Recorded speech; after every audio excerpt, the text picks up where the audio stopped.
हाँ जी बच्चों, तो क्या हाल चाल आप सभी के। सबसे पहले कमेंट बॉक्स में ये टाइप कीजिए। सो बच्चों, कैसी चल रही है आप सभी की तैयारी, बताइए ज़रा। सो बेटा, आप सभी को पता है कि हम क्या कर रहे थे। हम 2023 के अनसॉल्वड पेपर के सेट्स को सॉल्व कर रहे थे। सभी को पता है ना। ठीक है, पिछली क्लास में हमने क्या किया था बताओ फटाफट।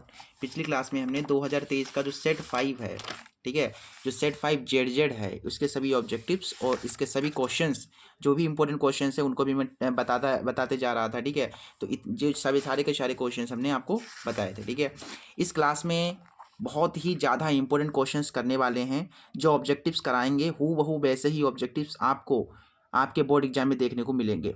ये क्लास मिस मत कीजिएगा, ये मान के चलो। ठीक है, बहुत ज़्यादा इंपॉर्टेंट इसमें ऑब्जेक्टिव्स हैं और बहुत ईजी तरीके से हम आपको समझाएंगे। बहुत ईजी तरीके से, सबसे सबसे ईजी मेथड होगा ना, वही आपको बताऊंगा मैं। ठीक है, चलिए तो वीडियो को कर दो लाइक और अपने एक फ्रेंड के पास इस वीडियो को जरूर से शेयर कर दीजिएगा। चलिए स्टार्ट करते हैं। तो हमारा जो फर्स्ट क्वेश्चन है वो क्या कह रहा है बेटा, देखिए थोड़ा जूम कर लेता हूँ मैं, देखो यहाँ पर। बेटा जो हमारा फर्स्ट क्वेश्चन है वो कह रहा है कि 731/625 के दशमलव प्रचार में अंकों की संख्या क्या होगी। मतलब जो 731 है उसको 625 से भाग देने के बाद दशमलव यानी कि पॉइंट के बाद कितनी संख्याओं के बाद इसका पूरा भागफल हो जाएगा, यानी कि पूरा का पूरा भाग कंप्लीट हो जाएगा। समझ में नहीं आया, कोई बात नहीं, मैं आपको समझा दे रहा हूँ। देखो यहाँ पर कैसे, यहाँ पर देखिए क्या है कि ऊपर जो 731 है उसको 625 से भाग दोगे आप, तो पॉइंट के बाद ऐसे नंबर्स कुछ जाएंगे। कितने नंबर्स के बाद पूरा का पूरा भाग हो जाएगा। ठीक है, ये हमसे पूछा गया है। तो आप भाग करके देखोगे तो बहुत टाइम चला जाएगा। इसका एक शॉर्ट मेथड मैं आपको बता देता हूँ। ठीक है, कुछ बच्चे क्या करते हैं, ऊपर वाले को नीचे से भाग देने लगते हैं, बहुत टाइम चला जाएगा। बोर्ड एग्जाम में उतना टाइम नहीं होता है आपके पास। ठीक है, तो देखिए यहाँ पर कैसे इस टाइप के क्वेश्चंस को करते हैं। कभी भी आपको दशमलव प्रसार में अंकों की संख्या पता करनी हो ना, तो जो आपको नीचे दिख रहा है, यानी कि जो हर में जो डिनोमिनेटर है उसका आपको करना है गुणनखंड। क्या करना है बेटा, गुणनखंड करना है। तो 625 से बेटा देखो ये अंश है और नीचे हर है, हर में जो भी संख्या होगी उसका करना है आपको गुणनखंड। जैसे कि 625 है तो 625 का गुणनखंड करोगे आप। तो देखिए 625 का गुणनखंड क्या होगा, देखिए 5 से काटोगे, 5 एकम 5, 5 दूना 10, पचम 25, 5 दूना 10, पचम 25, पचम 25 और 5 एकम 5। तो बेटा कितना आया बताइए, 5 गुना 5 गुना 5 गुना 5। देखिए 5 कितनी बार आया, 4 बार आया। तो भाई देखो 1 बार 2 बार 3 4 बार आया 5, तो घात 4 चढ़ जाएगी। तो यहाँ पर देखो घात आपको कहाँ पर ध्यान देना है, आपको घात पर ध्यान देना है बेटा। घात कितनी आई इसकी घात आई है 4। ठीक है, घात 4 आई है, यानी कि दशमलव के बाद 4 अंकों के बाद, ठीक है, दशमलव के बाद 4 अंकों के बाद जो है पूरा का पूरा कंप्लीट भाग हो जाएगा। तो इसका आंसर क्या हो जाएगा, 4 इसका आंसर हो जाएगा। ठीक है, इसका आंसर कितना हो जाएगा, 4 आंसर हो जाएगा। ऊपर वाले को नीचे से भाग दोगे तो दशमलव के बाद 4 स्थानों पर ये जो है पूरा का पूरा कंप्लीट भाग हो जाएगा। ठीक है, समझ में आ गया, बहुत ईजी तरीके से बताया। ठीक है, आगे आ जाओ, अगले वाले क्वेश्चन पे आ जाओ। देखो बेटा नेक्स्ट क्वेश्चन बहुत आसान है और सभी बच्चे इसको कर सकते हैं। देखिए यहाँ पर कह रहा है कि बिंदुओं x, y और -x, y के बीच की दूरी क्या होगी। What is the distance between x and y। ठीक है, x, y and -x, -y। तो यहाँ पर हमको जो है डिस्टेंस बताना है दो बिंदुओं के बीच का। 2 पॉइंट्स दिए गए हैं यहाँ पर। देखो बेटा, देखो यहाँ पर क्या है। सबसे पहला जो बिंदु है वो है x, y एंड इसका जो सेकंड पॉइंट है वो है -x, -y। बेटा यहाँ से लेकर के यहाँ तक हमको बतानी है दूरी निकालने के लिए, दो बिंदुओं के बीच की दूरी निकालने के लिए क्या सूत्र होता है बताइए। सूत्र होता है, आप सभी को पता है, दूरी निकालने के लिए सूत्र होता है अंडर रूट में x2 माइनस x1 का whole square plus y2 minus y1 का होल स्क्वायर। ये होता है ना। देखो बेटा यहाँ पर देखो बेटा x1 x2 y1 y2 ये कहाँ से मिलेंगे बेटा, देखो यहाँ से मिलेंगे। ये हो जाएगा x1, ये हो जाएगा y1 और ये हो जाएगा x2 और ये हो जाएगा तुम्हारा y2। ठीक है, देखो यहाँ पर क्या है तुम्हारे पास x1 कितना है बेटा, x है। यहाँ से समझो x2 है, देखो यहाँ पर लिखा हुआ x2 कितना है, माइनस का x है, फिर माइनस है, फिर x1 कितना है, x है, फिर होल स्क्वायर है। देखो y1 कितना है, y1 आपका y है, y2 कितना है, -y है, तो ये प्लस हो जाएगा। देखिए यहाँ पर -x कितने हो जाएंगे, माइनस के 2x, भाई एक हो जाएगा 2, तो 2x हो गए, और बाई 2y। देखिए 2 का स्क्वायर 4 हो जाएगा। देखो स्क्वायर x के ऊपर भी है। ठीक है, इसी प्रकार यहाँ पर देखो 2 का स्क्वायर 2 का स्क्वायर 4 होगा और जो स्क्वायर है वो बाई के ऊपर भी है तो बाई के ऊपर भी स्क्वायर चढ़ेगा। बेटा ये 4 जब आप अंडर रूट से बाहर निकालोगे तो क्या हो जाएगा, ये 2 हो जाएगा। यानी कि 4 को जब आप बाहर निकालोगे, जब आप कॉमन निकालोगे तो ये आ जाएगा 2। फिर अंडर रूट में क्या बचेगा, x square plus by square बटा यही तुम्हारी दूरी हो जाएगी। ठीक है, तुम्हारी यही दूरी हो जाएगी। This is the distance between these 2 points. ठीक है। क्वेश्चन नंबर तीसरा कह रहा है कि दी गई संख्याओं में अभाज्य संख्या क्या होगी। बेटा अभाज्य संख्या कहाँ से स्टार्ट होती हैं, अभाज्य संख्या दो से स्टार्ट होती हैं। कहाँ से स्टार्ट होती हैं, 2 से स्टार्ट होती हैं। तो इसमें से देखिए 2, यानी कि अभाज्य संख्या क्या है, इसमें 2 है। बेटा 8 तो है नहीं, ना ही 1 है, ना ही 0 है। ठीक है, क्योंकि अभाज्य संख्या बेटा 2 से स्टार्ट होती है। और अभाज्य संख्या होती क्या है, अभाज्य संख्या वही संख्या जो सिर्फ स्वयं से ही भाज्य हो व 1 से भाज्य हो। मतलब ऐसी संख्या जो स्वयं से कट जाए और 1 से कट जाए, बाकी किसी से ना कटे। अब वो कहोगे गुरुजी 1 तो है, एक देखिए सर कि 1 जो है स्वयं से कट जाएगी। चलिए स्वयं से कट गई, लेकिन 1 से कट रही है भाई। देखो यहाँ पर अब कुछ बच्चे कहते हैं कि सर जैसे कि आपने बताया जो अभाज्य संख्या है वो 2 से स्टार्ट होती है, लेकिन एक भी तो अभाज्य संख्या हो सकती है। ये होती क्यों नहीं है, ये अभाज्य संख्या क्यों नहीं होती है एक। तो आपको पता होना चाहिए कि जो बेटा अभाज्य संख्या होती है वो स्वयं से कट जाती है और 1 से भी कटती है। तो जैसे 1 है तो 1 देखिए 1 से कट जाएगी, बिल्कुल अपने से कट गई। देखो 1 जो है स्वयं से कट गई, चलो ठीक है। अब 1 से कहाँ से कटेगी, ये तो 1 से पहले से कट चुकी है। समझ गए ना बात को, मतलब जैसे ये स्वयं से तो कट गई थी, लेकिन फिर 1 से कहाँ से कटेगी, क्योंकि 1 से तो पहले ही कट चुकी है। ठीक है, इसलिए ये 1 नहीं होगी। अब देखो 2 होगी क्या, चलिए पहले 2 जो है 1 से विभाज्य है कि नहीं है। देखिए 2 1 से कट रहा है बिल्कुल। अब देखो 2 जो है 2 से भी कट रही है, मतलब स्वयं से भी कट रही है ये। तो ऐसी संख्या जो स्वयं से भी कटे और 1 से भी कट जाए वे अभाज्य संख्या कहलाती है। ठीक है, तो इसमें जो है आपका ऑप्शन सी हो जाएगा 2। तो अभाज्य संख्या क्या होगी, 2 होगी। क्वेश्चन नंबर चौथा कह रहा है कि किसी धनात्मक पूर्णांक q के लिए प्रत्येक धनात्मक सम पूर्णांक का रूप होगा। यहाँ पर ये ऑप्शंस दिए गए हैं, चेक करते हैं चलिए। ठीक है, क्वेश्चन नंबर तुम्हारा तीसरा है, सॉरी चौथा है क्वेश्चन। यहाँ पर अपने को ऑप्शंस दिए गए हैं। पहला जो ऑप्शन है, जो पहला ऑप्शन है वो क्या कह रहा है, पहला ऑप्शन है q-1। जो v ऑप्शन है वो है तुम्हारा q+1। जो c ऑप्शन है वो है 2q। जो डी ऑप्शन है वो है 2q+1। यहाँ पर आपको चेक करना है कि किसी धनात्मक पूर्णांक q के लिए, यानी ये जो q है वो क्या है, धनात्मक पूर्णांक है। q क्या है, q एक धनात्मक पूर्णांक है। और धनात्मक पूर्णांक कौन कौन से होते हैं, 1 2 3 4 5 6 7 8, ये धनात्मक पूर्णांक होते हैं। यानी q का मान क्या होगा, ये होगा। ठीक है, अगर आप इन q में से, ठीक है, कहा गया है कि प्रत्येक धनात्मक समपूर्णांक का रूप होगा, तो इसमें से कौन सा जो है समपूर्णांक का रूप होगा। समपूर्णांक का मतलब जैसे q का मान आपने इसमें रखा, जैसे पहले वाले ऑप्शन में रखा, तो आपको सम संख्या मिलनी चाहिए। ठीक है, सम संख्या मिलनी चाहिए। जैसे मैंने 1 रखा है यहाँ पर, तो 1 में से 1 चला जाएगा, 0 बचेगा। ठीक है, मुझे 0 मिल गया। अब मैं 2 रखूँगा तो 2 में से 1 गया 1, क्या 1 आया। देखिए यहाँ पर 2 के बाद चले 3 भी रख कर देख लेते हैं। 3 में से 1 गया, 2 बचा। अब 4 रख करके देखो कि 4 में से 1 गया 3। तो क्या ये सम संख्या है, सभी की सभी सम संख्या होनी चाहिए। बताया गया है कि प्रत्येक धनात्मक सम पूर्णांक का रूप होगा, यानी कि प्रत्येक बार आपको एक सम संख्या ही मिलनी चाहिए। जैसे मैंने 1 रखा तो मुझको 0 मिल गया, फिर मैंने 2 रखा तो क्या मिल गई, ये विषम संख्या मिल गई।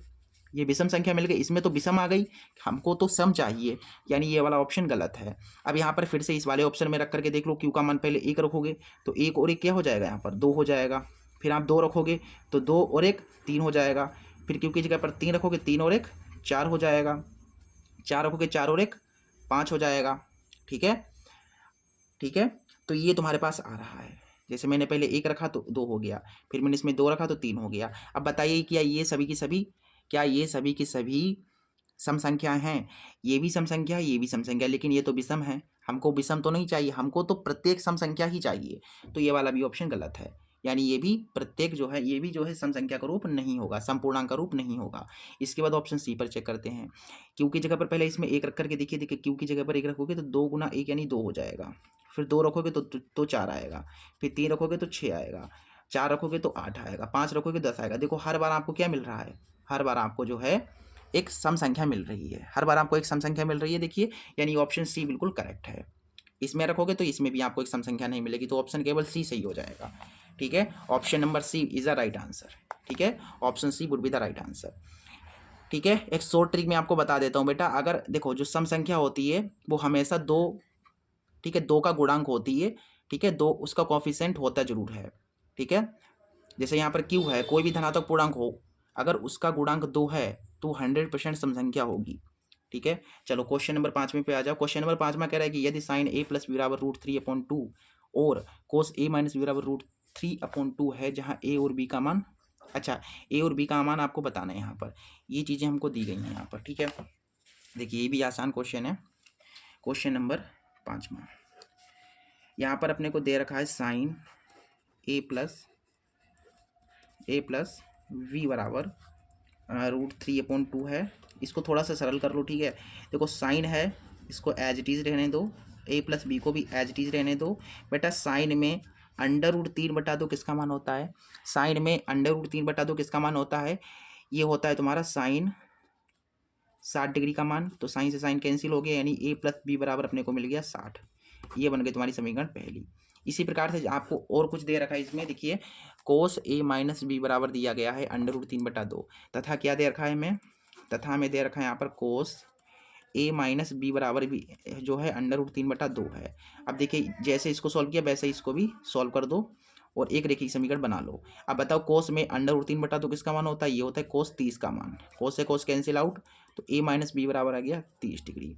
बेटा देख लीजिए आपको यहाँ पर 2 रेखीय समीकरण दिख गई हैं, ठीक है, बन गई हैं, जो कि ये देखिए पहली रेखीय समीकरण ये है और दूसरी रेखीय समीकरण ये है। अगर आप इन्हें विलोपन विधि से सॉल्व करोगे तो ए और बी का मान मिल जाएगा ना। और आपसे क्या पूछा है? आपसे पूछा ए और बी का मान, तो आराम से मिल जाएगा इन दोनों समीकरणों को हल करने पर।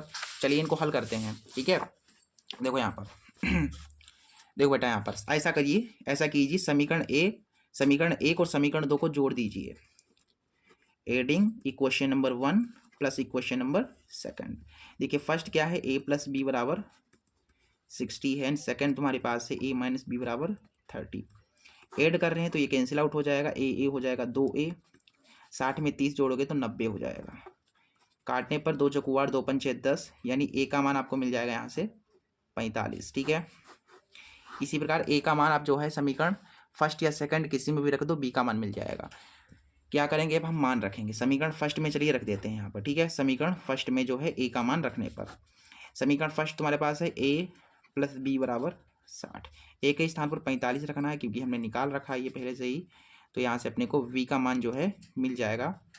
देखो प्लस का 45 इधर आएगा, ये हो जाएगा माइनस का 45। बताइए 60 में से 45 गया, बचा 15। तो ए का मान कितना है? 45 है और बी का मान 15 है। बेटा क्वेश्चन समझ में आया? बहुत आसान था ना, बहुत ज़्यादा आसान था, ठीक है। ऐसे ही सभी क्वेश्चन आसान हैं, लेकिन आपको ध्यानपूर्वक देखना है। ये आसान तो हैं लेकिन इंपॉर्टेंट भी बहुत ज़्यादा हैं। हमारा क्या ऑप्शन, हमारा क्या आया यहाँ पर 15, ठीक है। 45 का 15, यानी ऑप्शन ए बिल्कुल करेक्ट है, ठीक है। आगे आ जाओ। अगला क्वेश्चन नंबर 6 कह रहा है कि 1 - tan² 30 डिग्री बटा 1 + tan² 30 डिग्री का मान कितना होगा। बहुत प्यारा क्वेश्चन है, सिर्फ सॉल्यूशन करना है अपने को। यहाँ पर क्या है, देखिए यहाँ पर अपने को दे रखा है 1 - tan² 30 डिग्री बटा 1 + tan² 30 डिग्री। देखिए यहाँ पर ये 1 है, tan 35 डिग्री। देखो tan 30 का मान कितना होता है? tan 30 डिग्री का मान होता है 1/√3। देखो स्क्वायर चढ़ा हुआ है तो इसके ऊपर स्क्वायर लगाना पड़ेगा। फिर यहाँ पर आ जाओ, देखो 1 प्लस tan 30 का मान यहाँ पर भी वही रखना है 1/√3, बाकी ये भी स्क्वायर में है, ठीक है। सॉल्व कर दीजिए। देखो 1 है, देखो बेटा माइनस फिर है, फिर 1 का स्क्वायर करोगे तो 1 होगा, इसके स्क्वायर से रूट कट जाएगा, केवल 3 बचेगा। इसी प्रकार नीचे कर लो 1 + 1/3, ठीक है। देखो यहाँ पर करोगे 3 कम 3, 3 में से 1 गया 2, यानी कि 2/3। इसी प्रकार देखो 3 कम 3 और 1 4, यानी 4/3। 3 से 3 कैंसिल, 2 1 कम 2, 2 दूना 4, यानी कि आपका आंसर आएगा 1/2। क्या आएगा? 1/2 आएगा, जो कि आपका उत्तर होगा, ठीक है। 1/2 ऑप्शन नंबर बी बिल्कुल सही है। Option B would be the right answer. Question number 6 बेटा देखिए ध्यान से। क्वेश्चन नंबर हमारा 7वां कह रहा है, क्वेश्चन नंबर 7वां कह रहा है कि यदि समीकरण x² - 4x + k = 0 का एक मूल 6 है तो k का मान कितना होगा। ये क्वेश्चन है तुम्हारा 7वां। क्वेश्चन नंबर 7वां क्या कह रहा है कि एक आपको रेखिक समीकरण नहीं, सॉरी एक रेखिक समीकरण नहीं, ये क्वाड्रेटिक इक्वेशन है, एक द्विघात समीकरण है x² - 4x + k = 0, ठीक है, का एक मूल हमको दे रखा है। एक मूल जो है वो कितना है? 6 है। तो आपको यहाँ पर k का मान बताना है। Then what is the value of K of this quadratic equation. देखो बेटा यहाँ पर एक जो इक्वेशन है तुम्हारी, इस इक्वेशन का एक मूल हमको दे रखा है 6। एक मूल का मतलब ये है, ये जो है आपको x का वैल्यू दिया गया है, क्योंकि बेटा ये जो है ये द्विघात समीकरण है, तो इसके आंसर कितने आएंगे, 2 आएंगे। ठीक है, उसमें से एक आपको दिया गया है, इसका मतलब भाई x में ही तो आंसर आएंगे तुम्हारे, यानी ये x का मान आपको दे रखा है। यहाँ पर x का मान कितना है बेटा, 6 है। जहाँ पर x है वहाँ पर 6 भर दो, आपका आंसर आ जाएगा। तो यहाँ पर x के स्थान पर क्या रखना है, 6 रखना है बेटा। ये है 6, यहाँ पर रख दो, स्क्वायर है स्क्वायर, 4 है 4, x के स्थान पर 6, फिर ये प्लस k, फिर बराबर में 0, 6 छंगा 36, ठीक है, और 4 छंग 24 प्लस के। 36 में से 24 चले जाएंगे तो आपके पास 12 बचेंगे। ठीक है, 12 बचेंगे और बराबर में माइनस के, यानी के का मान आएगा माइनस का 12। ये तुम्हारा आंसर हो जाएगा। ठीक है, माइनस का 12 आपका उत्तर है। ठीक है क्या है आपका, माइनस का 12 आपका उत्तर हो जाएगा। ठीक है, तो माइनस का 12 यानी इसका ऑप्शन नंबर ए सही है। ठीक है, ए फॉर आओ कभी हवेली पे, आओ कभी मिले हवेली पे, option A is the right answer. ठीक है, 8वां क्वेश्चन कह रहा है कि दो संख्याओं का योगफल 24 है और उनमें से एक संख्या दूसरी संख्या की दुगनी है, तो संख्याएं क्रमशः कौन सी होंगी। अच्छा, बहुत प्यारा क्वेश्चन है। 8वां क्वेश्चन है बेटा, ये रेखिक समीकरण आपका जो चैप्टर है ना, रेखिक समीकरण एवं द्विघात समीकरण, कुछ ऐसे चैप्टर है आपका, तीसरा शायद चैप्टर है, उसी से ये क्वेश्चन आपको दिया गया है। और ये क्वेश्चन आप आराम से कर लोगे बेटा। आपको क्या बतानी है, 2 संख्याएं बतानी है, क्योंकि 2 संख्याओं की बात करेंगे, यानी कि 2 संख्याएं बतानी है। हमें पता तो है नहीं, तो मान लेंगे यहाँ पर। ठीक है, हम क्या करेंगे, माना जो आपकी 2 संख्याएं हैं, जो 2 संख्याएं हैं वो मैंने x का y मान ली, यानी कि पहली संख्या x है और ये दूसरी संख्या, ये पहली संख्या है और ये आपकी दूसरी संख्या है। पहली संख्या x है, दूसरी संख्या y है बेटा। बताया गया है कि 2 संख्याओं का योगफल 24 है, यानी ये x है संख्या और ये y है। इन 2 संख्याओं का योगफल जो है, यानी कि इनका आप जोड़ेंगे, इनको जब योग करेंगे तो आपको 24 मिलेगा। ये पहली समीकरण हो जाएगी। आगे कहा गया है कि उनमें से एक संख्या दूसरी संख्या की दोगुनी है। जैसे ये वाली संख्या जो होगी, इस वाली संख्या की क्या हो जाएगी, दुगुनी हो जाएगी। ये कहा गया है आपसे। ठीक है, क्या कहा गया है, कहा गया है कि अगर ये x है, यानी ये वाली जो संख्या है, इस वाली संख्या की क्या है, इस वाली संख्या की दुगुनी है, यानी x बराबर क्या है, 2y है। बेटा देखो यहाँ पर ये जो संख्या है तुम्हारी, x जो है इस वाली संख्या की दुगुनी है, यानी कि जो y है इस y का क्या है, दुगुना है, यानी x बराबर हमको मिल गया 2y। ये जो x बराबर 2y आया है, इसका मान आपको यहाँ पर समीकरण फर्स्ट में भर देना है। आपको यहाँ पर y का मान मिल जाएगा, यानी दूसरी संख्या मिल जाएगी। फिर आराम से आप अब सोल्व करना है, बस कुछ करना ही नहीं है। x बराबर 2y है, जहाँ x है वहाँ पर 2y भर दो। ठीक है, जहाँ x है वहाँ पर 2y भर दो। यहाँ पर देखिए ये बेटा x था, इसके स्थान पर 2y लिख दिया, y है, फिर 24 है, 2 और 1 यहाँ पर से 3y हो जाएंगे, और ये बेटा 24, 3 8 24, तो y का मान आपको देखने को मिलेगा 8। अगर y का मान 8 है, इस y के मान को आपको यहाँ पर रख देना है, तो आपको x का मान मिल जाएगा। ठीक है, इसलिए जो x का मान होगा वो होगा, देखिए 2 गुना y, यही तो आपको दे रखा है ना। यहाँ पर y के स्थान पर देखिए 8 रखना है, यानी कि जो x का मान है वो 2 8 16 है।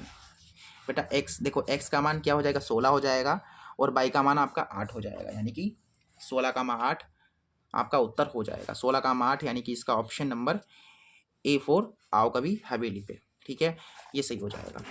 आगे आ जाओ, क्वेश्चन नंबर 9 कह रहा है कि 2 समरूप त्रिभुजों के क्षेत्रफलों का अनुपात। बेटा क्षेत्रफलों का अनुपात दिया गया है, आपसे भुजाओं का अनुपात पूछा गया। बेटा समरूप त्रिभुज हैं, ठीक है, क्या है, 2 समरूप त्रिभुज हैं। जैसे ये त्रिभुज है एक, और एक त्रिभुज ये है, ये दोनों त्रिभुज समरूप हैं। ठीक है, इनके क्षेत्रफलों का अनुपात, यानी कि इस वाले त्रिभुज का जो क्षेत्रफल है वो 81 और इस वाले का है 121। इनका अनुपात दिया गया है, इनके जो क्षेत्रफलों का, ये मतलब इनके जो क्षेत्रफल हैं वो अनुपात में दिए गए हैं। तो आपको इनकी भुजाओं का अनुपात बताना है।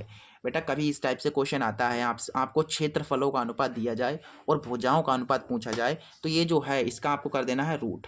क्या कर देना है, रूट कर देना, आपका आंसर आ जाएगा। तो भुजाओं का अनुपात क्या हो जाएगा, देखो 81 का हो जाएगा क्या, 81 का वर्गमूल 9 होगा, और 121 का वर्गमूल क्या होगा, 11 होगा, यानी कि 9 अनुपात 11 हमारा उत्तर हो जाएगा। 9 अनुपात 11 हमारा उत्तर हो जाएगा, ऑप्शन ए, यानी आओ कभी हवेली पे फिर से सही हो जाएगा। 10वां क्वेश्चन कह रहा है कि ए भुजा वाले समबाहु त्रिभुज के शीर्ष के आधार, मतलब शीर्ष के नहीं है, शीर्ष से आधार पर लंब डाला गया है, लंब की माप क्या होगी। क्वेश्चन नंबर 10वां है तुम्हारा। ठीक है, क्वेश्चन नंबर 10वां है, ये नमा था।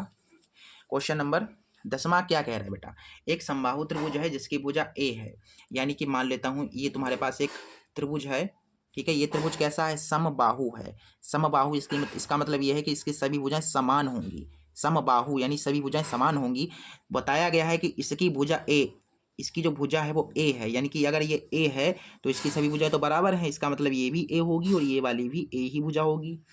बताया गया है कि शीर्ष से आधार पर लंब डाला गया है, यानी कि इसका शीर्ष कहाँ पर है बेटा? शीर्ष यहाँ पर है और इसका आधार ये है, यानी कि इससे एक लंब डाल दो यहाँ सर, इसके आधार पर लंब डाल दो। तो ये जो लंब आपने डाला है इसका आपको जो है लंबाई बतानी है, इसकी जो है माप आपको बतानी है बेटा। देखो ये लंब डाला यानी कि 90 डिग्री का एंगल बनेगा, है कि नहीं बेटा? ये तुमको पता है और ये वाला भी आप ज्ञात कर सकते हो।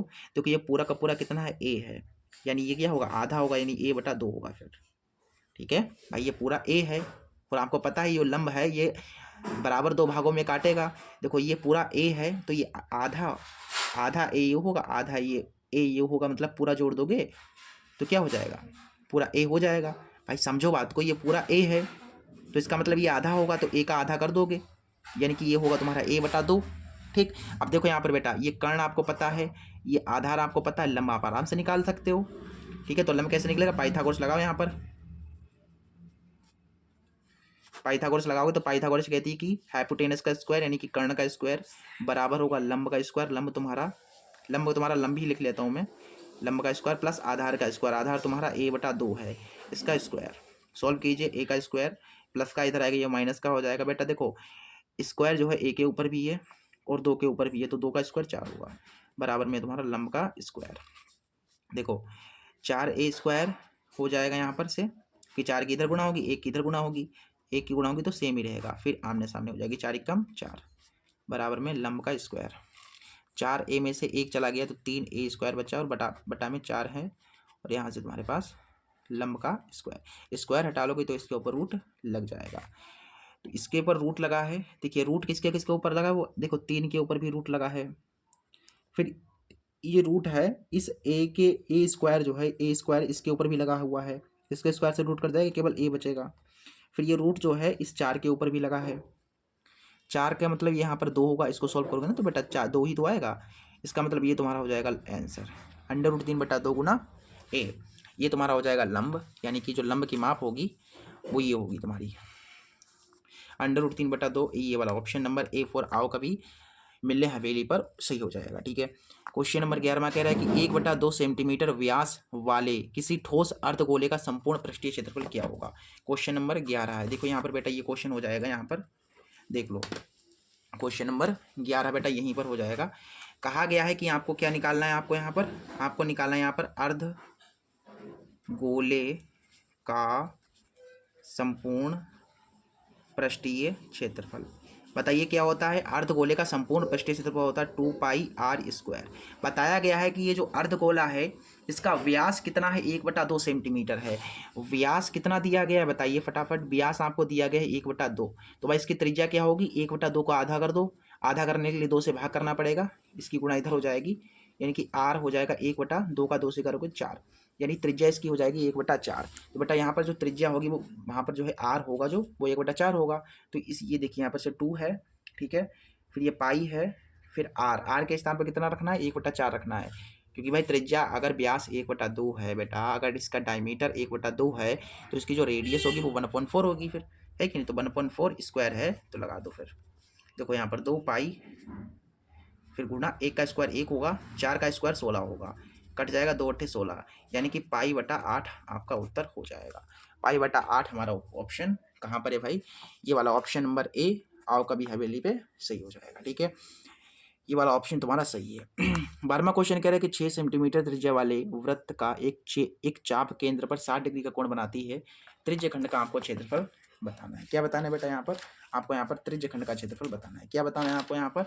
आपको बताना है यहाँ पर त्रिज्यखंड का क्षेत्रफल। ठीक है, क्वेश्चन नंबर 12 क्या कह रहा है? सबसे पहले ध्यान दो। बताया गया है कि 6 सेंटीमीटर त्रिज्या का एक वृत्त है। भाई वृत्त बना लो जिसकी त्रिज्या कितनी होगी? 6 सेंटीमीटर होगी। ये त्रिज्या इसकी 6 सेंटीमीटर है। इससे एक ये जो वृत्त है, बताया गया है कि वृत्त का एक चाप केंद्र पर 60 डिग्री का कोण बनाता है। तो वृत्त है तो इसकी मैंने एक चाप ऐसे करके खींच ली, ऐसे करके, ये हो गई तुम्हारी चाप, तो इसने जो है ये चाप जो है वो कितने डिग्री का कोण बना रही है, 60 डिग्री का कोण बना रही है। तो ये त्रिज्यखंड बन गया, देखिए ये त्रिज्यखंड बन गया। इस त्रिज्यखंड का आपको बताना है क्षेत्रफल। ये लाल लाल जो एरिया आपको दिख रहा है यही आपको निकालना है। क्या बताना है आपको यहाँ पर, त्रिज्यखंड का क्षेत्रफल। बेटा त्रिज्यखंड का क्षेत्रफल निकालने के लिए सूत्र होता है थीटा बटा 360 गुणा पाई आर स्क्वायर। थीटा कितना है बेटा, 60 है, रख दो, नीचे 360 है, फिर पाई है, पाई को पाई ही रहने दो। आर देखो आर कितनी है, 6 है, स्क्वायर में है 2 बार लगाना पड़ेगा। देखो 6 कम 6 6 33, एक कट जाएगा तो यहाँ से अपने को 6 पाई आंसर देखने को मिल जाएगा सेंटीमीटर स्क्वायर में, यानी 6 pi centimetre square is the right answer of this question. Question number 12 यानी कि 6 pi centimetre square, option number C सही हो जाएगा। ठीक है। क्वेश्चन नंबर 13 कह रहा है कि एक समकोण त्रिभुज का कर्ण और आधार ये है तो लंब कितना होगा। बहुत आसान क्वेश्चन है। एक समकोण त्रिभुज है इन्होंने कहा है, ठीक है। इस समकोण त्रिभुज का लंब कितना है, नहीं, इसका कर्ण दिया गया है 7.5, ठीक है, और इसका आधार दिया गया 4.5। तो आपको ये कर्ण सॉरी आपसे ये लंब पूछा गया है, इसे ए बी से मान लो, ठीक है। ये लंब आप आराम से निकाल सकते हो पाइथागोरस लगा करके। आपके लिए तो ये जो है बच्चों का खेल हो गया, बाएं हाथ का खेल हो गया, आराम से इसको कर लोगे, हवा में उड़ा दोगे इस क्वेश्चन को, मुझे पता है। बट कुछ बच्चों को प्रॉब्लम आएगी पॉइंट वाली जो है गुणा करने में, ठीक है। नहीं आएगी यार, आप तो बड़े हो गए अब, तो ये तो आना चाहिए, ठीक है। मतलब 5 या 5th क्लास का बच्चा जो है आराम से कर लेता है गुणाएं, पॉइंट वाली गुणा, पॉइंट वाले जोड़, पॉइंट वाले भाग, ये सब कुछ जो है 5th क्लास के जो बच्चे हैं वो कर लेते हैं। तो आप तो कर ही लोगे, फिर अगर नहीं आता तो सीख लो, ठीक है। मैं भी बता देता हूँ, देखो कैसे होगा। क्या होता है भाई, पाइथागोरस प्रीमियर लगेगी, कर्ण का स्क्वायर, कर्ण तुम्हारा 7.5 है, बराबर होता है लंब स्क्वायर, लंब कितना है तुम्हारा ए बी है, प्लस आधार स्क्वायर, आधार तुम्हारा 4.5 है। समझ में आ गया, पाइथागोरस लगाइए। देखो सिर्फ 7.5 का स्क्वायर करना है, ठीक है। एक ट्रिक बता देता हूँ आपको, बताइए तो गुणा करके दिखा दूँ। 7.5 की 7.5 से गुणा करनी है। देखो 5 25, 5 7 35, देखो पॉइंट को भूल जाओ, पॉइंट ही मान के चलो, पॉइंट है ही नहीं, ठीक है, ऐसे समझो।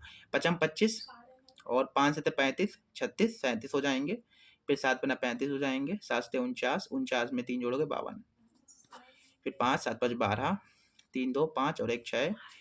अब देखो पॉइंट के बाद एक संख्या इधर है और एक संख्या पॉइंट के बाद इधर है, एक इधर है एक इधर, यानी कि कुल मिलाकर के 2 संख्या हैं। तो पीछे से आपको 2 संख्या छोड़कर पॉइंट लगा देने की 56.25 आपका उत्तर हो जाएगा। बाकी मैं दूसरा तरीका आपको ये बता देता हूँ, गुणा करने की झंझट ही खत्म हो जाएगा, गुणा करनी ही नहीं है आपको। देखो ये जो 5 है इसका स्क्वायर करोगे तो 25 आएगा।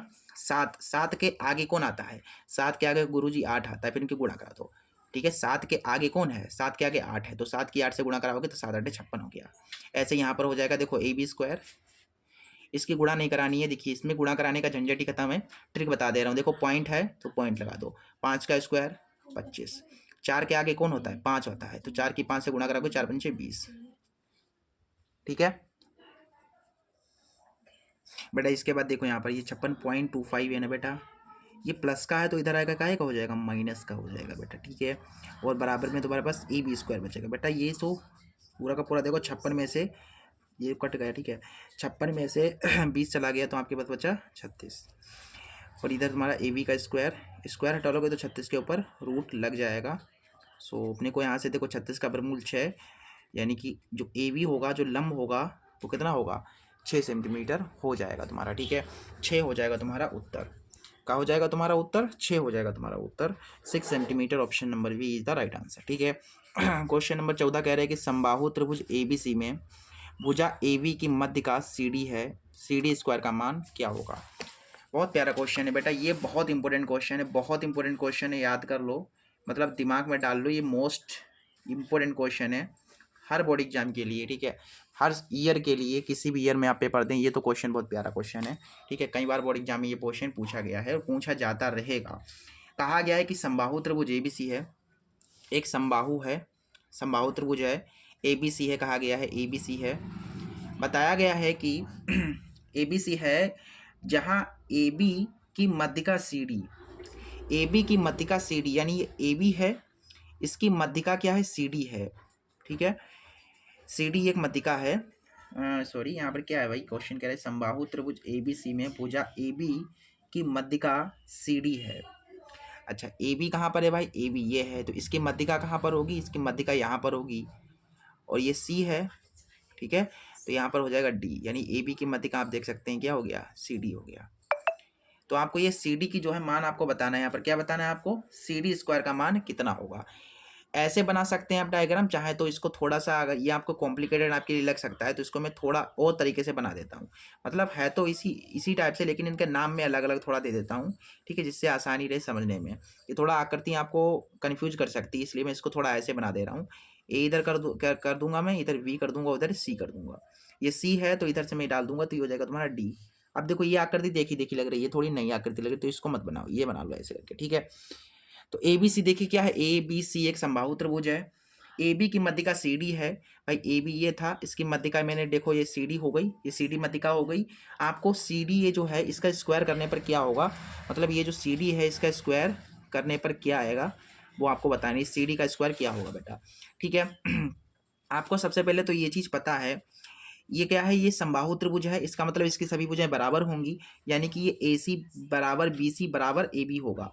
क्या होगा भाई, ए सी बराबर हो जाएगा बी सी के, बराबर हो जाएगा ए बी के, मतलब ये तीनों भुजाएं आपस में बराबर होंगी। ये मैंने कह रहा हूँ समबाहु त्रिभुज है तो भाई बराबर होनी चाहिए, ठीक है, ये तो स्वाभाविक सी बात है। आपको यहाँ पर ये सी डी का स्क्वायर निकालना है। सी डी का स्क्वायर ये जो है, इसका स्क्वायर कहाँ पर मिलेगा बेटा, देखो ये जो सी डी है बेटा, ये किस त्रिभुज में आ रही है, देखो इस वाले त्रिभुज में भी आ रही है और इस वाले त्रिभुज में भी आ रही है सी डी। तो आप कोई भी त्रिभुज ले सकते हैं, मैं यहाँ पर त्रिभुज सी डी बी ले रहा हूँ।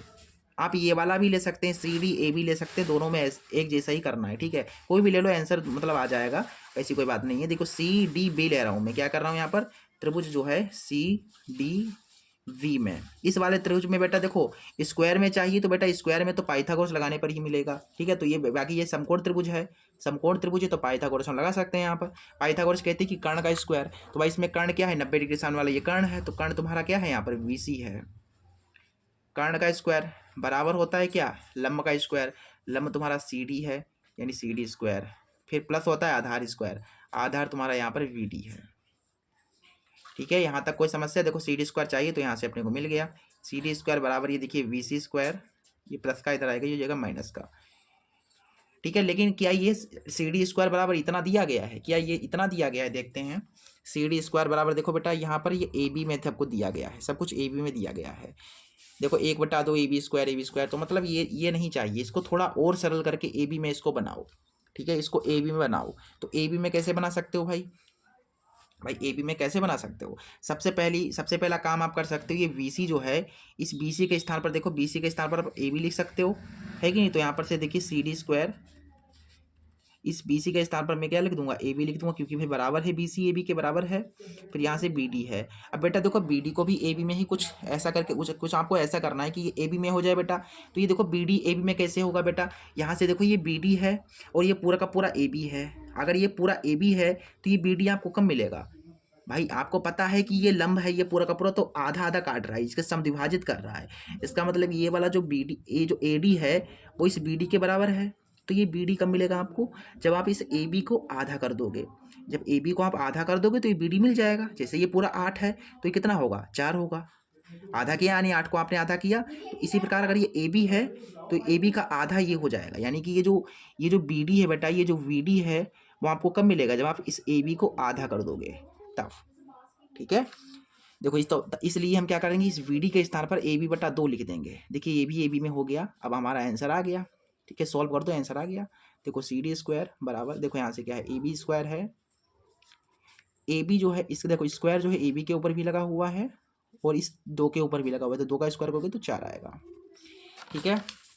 बताइए यहाँ तक कोई समस्या है, कोई प्रॉब्लम है, कोई भी दिक्कत है, नहीं होनी चाहिए बेटा।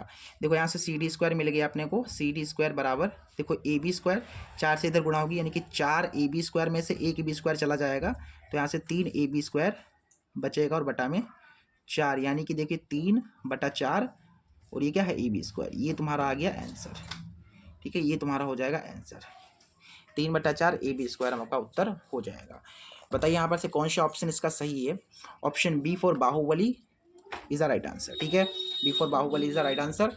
आगे देख दो, क्वेश्चन नंबर 15 कह रहा है कि 12 व्यक्ति हैं, 12 व्यक्तियों के भार का समांतर माध्य 45.6 किलोग्राम है, तो उनके भारों का योगफल क्या होगा। माध्य की बात आई है बेटा, तो माध्य वाला सूत्र लगा देंगे हम, और इसमें कुछ करना है नहीं करना है भाई, क्वेश्चन नंबर 15 है। देखिए बहुत आसान क्वेश्चन है बेटा, डरने की कोई बात नहीं है, बहुत आसान है। ठीक है, ये बस देखने में आपको पढ़ने में थोड़ा कठिन लग सकता है, लेकिन जब आप देखेंगे तो ये बहुत आसान है। क्या है भाई, यहाँ पर 12 व्यक्ति हैं। कुल व्यक्ति कितने हैं यहाँ पर, देखिए कुल जो व्यक्ति हैं वो हैं तुम्हारे यहाँ पर 12।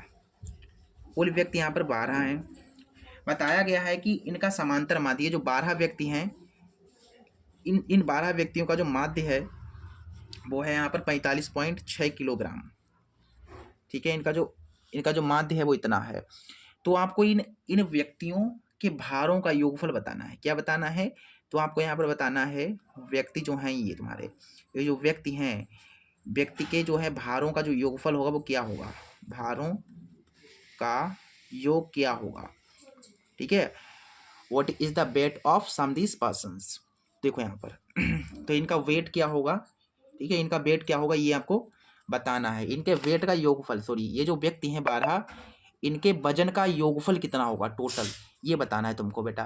देखो यहाँ पर माध्य की बात आई है ना, तो माध्य का सूत्र क्या होता है, मीन कैसे निकालते हैं, माध्य कैसे निकालते हैं, ये निकालते हैं हम ऐसे करके। देखिए माध्य बराबर होगा, माध्य बराबर होता है, यहाँ पर व्यक्ति है ना, माध्य बराबर क्या होता है, सबसे पहले ये बताओ।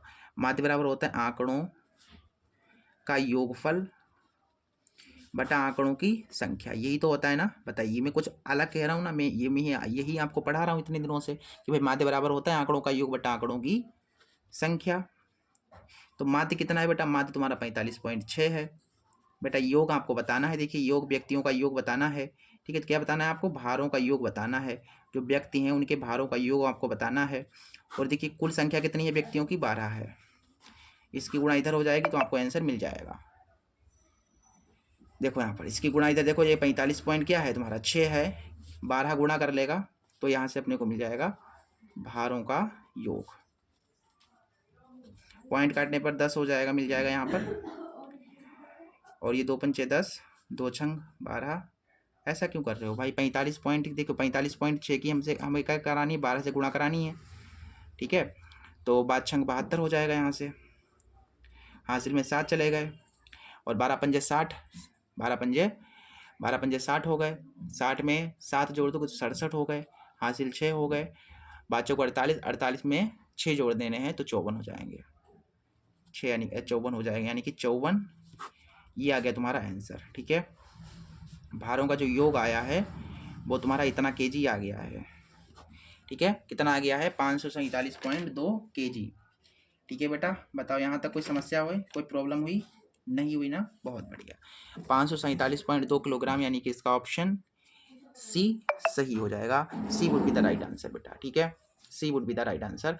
बताइए यहाँ तक कोई समस्या है, कोई प्रॉब्लम हुई आप सभी को, कोई प्रॉब्लम हुई बताओ, नहीं हुई ना, बहुत बढ़िया बेटा। आगे आ जाओ, अगले वाले क्वेश्चन पे आ जाओ। क्वेश्चन नंबर 16 कह रहा है कि ये कुछ आंकड़े हैं का जो माध्य है, इन आंकड़ों का जो माध्य है वो 5 है, तो आपको एक्स का मान बताना है।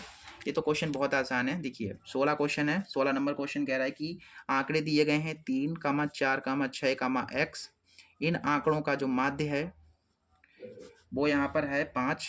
तो आपको ये जो एक्स है, ये जो एक्स जो कि गायब है वो आपको बताना है। भाई माध्य का वही भाई सूत्र होगा जो मैंने ऊपर लगाया, माध्य का। माध्य निकालने के लिए सूत्र क्या होता है, आंकड़ों का योग। ये जो आंकड़े हैं तो इनका पहले योग करना है, फिर बटा होता है आंकड़ों की संख्या। यही तो होता है ना बेटा, आंकड़ों का योग बटा आंकड़ों की संख्या। तो ये आंकड़े हैं, इनका योग यानी कि इनको जोड़ में लिख दिया, बटा कुल बटा आंकड़ों की संख्या। कितने आंकड़े हैं, 1 2 3 4, 4 आंकड़े हैं, तो यहाँ पर आपको 4 लिख देना है। देखो माध्य यहाँ से कितना है दिया गया, 5 दिया गया है। देखो 6 4 10 3 13, 13 प्लस एक्स बटा में 4, इसकी गुणा इधर होगी 4 पंचे 20, इसकी गुणा इधर होगी तो 13 प्लस एक्स। यहाँ से देखिए एक्स का मान मिलेगा अपने को, एक्स बराबर 20, प्लस का 13 इधर आएगा तो ये हो जाएगा माइनस का 13, एक्स बराबर अपने को 7 मिल जाएगा। ठीक है, तो एक्स का जो वैल्यू होगा वो 7 होगा। The value of x is 7। ठीक है समझ गए। अगला क्वेश्चन नंबर 17 कह रहे हैं कि द्विघात समीकरण x minus 1/x is equal to 1 का विविक्त कर निकालना है। ठीक है, क्वेश्चन नंबर तुम्हारा 17 है। क्या है भाई, यहाँ पर एक क्वाड्रेटिक इक्वेशन दे रखी है जो कि है x माइनस 1/x बराबर 1 का बताना है क्या, विविक्त कर, यानी कि आपको डी बताना है इसका। विविक्त कर का मतलब डी होता है ना। तो बेटा ये द्विघात समीकरण है तो, लेकिन इसको एक समुचित रूप में आपको लिखना पड़ेगा, क्योंकि आपको पता है द्विघात समीकरण क्या होती है, जिसकी अधिकतम घात 2 होती है। तो ये तो है नहीं भाई, उसको करना पड़ेगा। वैसे तो है, इसको थोड़ा सॉल्व करोगे तो ये आपकी जो है द्विघात के रूप में आ जाएगी। तो इसको जो है हमको क्या करना है, द्विघात समीकरण के रूप में व्यक्त करना पड़ेगा सबसे पहले। तो भाई कैसे होगा भाई, एक्स की एक्स से गुणा हो जाएगी एक्स स्क्वायर हो जाएगा, एक की एक से गुणा होगी एक आएगा, एक्स की एक्स से गुणा होगी एक्स आ जाएगा, बराबर में एक है, इसके बटे कुछ नहीं तो वन, एक की इधर गुणा होगी x square minus one, x की एक से गुणा होगी एक्स, यहाँ से अपने को मिलेगा प्लस का एक्स इधर आएगी, ये माइनस का एक्स होगी, ये माइनस का वन बराबर जीरो, बराबर में ऐसे कर दो। ठीक है, ये हो गया तुम्हारा द्विघात समीकरण। ठीक है, अब यहाँ से डी को डी मिल जाएगा अपने को, डी बराबर होता है बी स्क्वायर माइनस फोर ए सी। ठीक, तो डी यहाँ से, ठीक है, ये जो है माइनस वन कर दो इधर और बराबर में पहुँचा दो जीरो। ठीक है, तो देखो यहाँ से बी कितना है बेटा, बी तुम्हारा माइनस का वन है, फिर फोर, ए कितना है एक है, और सी कितना है माइनस एक है, देखिए माइनस का एक है, तो डी मिलेगा देखिए एक का स्क्वायर एक माइनस माइनस प्लस चार एकम चार, यानी डी हो जाएगा चार और एक पाँच। डी कितना हो जाएगा, पाँच हो जाएगा। जो विविक्तर होगा वो होगा तुम्हारा पाँच। विविक्तर कितना होगा, पाँच होगा। ऑप्शन ए फॉर आओ कभी हवेली पे सही हो जाएगा ना। पाँच कहाँ पर है भाई, यहाँ पर क्वेश्चन नंबर डी में ये वाला देखने लगा भाई, क्वेश्चन तो मैं 70 में कर रहा हूँ ना, यानी कि इसका ऑप्शन डी सही हो जाएगा। Option D is the right answer. Question number 18 कह रहा है कि किसी आयताकार खेत का क्षेत्रफल 30 मीटर स्क्वायर है, यदि इसकी लंबाई उसकी चौड़ाई से 1 मीटर अधिक है तो उन्हें ज्ञात कीजिए। उन्हें ज्ञात करने के लिए द्विघात समीकरण होगा। अच्छा, उन्हें ज्ञात करने के लिए केवल आपको एक द्विघात समीकरण बनानी है। ठीक है, इसमें क्या करना है, सोल्व नहीं करना है। ठीक है, आपको लंबाई चौड़ाई कुछ नहीं बतानी है, आपको केवल उसके लिए एक द्विघात समीकरण तैयार करके इनको दे देनी है, बस यही करना है आपको, इसमें कुछ नहीं करना है। सबसे पहले क्या है भाई, खेत है, ये खेत जो है ये आयताकार है, मतलब आयत के आकार का है खेत। इस तरीके से इसकी लंबाई चौड़ाई है, ये बाकी जो है लंबाई है और ये आपकी चौड़ाई है। बताया गया है कि इसकी जो है इसका जो क्षेत्रफल है, ये जो खेत है इस खेत का जो क्षेत्रफल है, जो एरिया है वो आपको दे रखा है यहाँ पर 30 मीटर स्क्वायर। इसका ये बेटा क्या दे रखा है, आपको क्षेत्रफल दे रखा है। ये बेटा इसका क्षेत्रफल आपको हाँ आपको जो है दे रखा है 30 मीटर स्क्वायर। बताया गया है कि इसकी जो लंबाई है वो चौड़ाई से 1 मीटर अधिक है, मतलब इसकी जो लंबाई होगी वो चौड़ाई से केवल 1 मीटर अधिक होगी। अगर इसकी लंबाई मान के चलो, अगर इसकी चौड़ाई मान के चलो x है, इसकी चौड़ाई अगर x है तो इसकी लंबाई क्या होगी, इसकी लंबाई 1 मीटर अधिक होगी, यानी x + 1 होगी। भाई बात तो सही है, इसकी जो चौड़ाई है उसका एक अधिक होगी इसकी लंबाई। ऐसे समझो इस खेत की जो लंबाई है वो चौड़ाई से एक अधिक है। जैसे ये चौड़ाई इसकी मैंने मान ली x, अगर इसकी चौड़ाई x है तो ये इसकी जो लंबाई होगी वो एक अधिक होगी, यानी x में एक जोड़ने पर मिल जाएगा, है कि नहीं। तो इसकी लंबाई x + 1 होगी। आपको क्या बताना है, केवल एक द्विघात समीकरण बनानी है भाई। ठीक है, तो इसका मान के चलो ये क्षेत्रफल दिया गया है, इस आयत का क्षेत्रफल दिया गया है।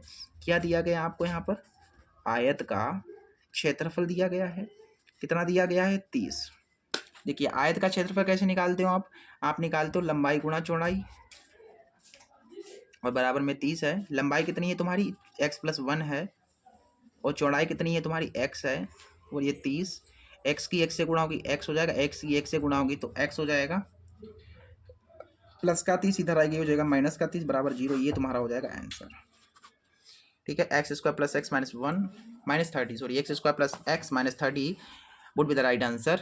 ठीक है, ठीक है, तो भाई इसमें से कौन सा ऑप्शन इसका सही है, option C is the right answer. ठीक है, option C would be the right answer. अगले क्वेश्चन पे आ जाओ। क्वेश्चन नंबर 19 कह रहा है, ठीक है, क्वेश्चन नंबर 19 कह रहा है कि किसी बारंबारता बंटन का माध्य 26.1 है, माध्यक 25.8 है, तो बहुलक कितना होगा। ठीक है, इस टाइप के क्वेश्चंस का, ठीक है, आप लोगों ने अच्छे से पोस्टमार्टम करना सीखा है। ठीक है, देखिए क्वेश्चन नंबर 19 में क्या है भाई, सबसे पहले आपको यहाँ पर माध्य दिया गया है बच्चा। क्या दिया गया आपको यहाँ पर, माध्य दिया गया है। माध्य कितना है 26.1 है, और इसका जो माध्यक है, इसका जो मीडियन है वो अपने को दे रखा है 25.8।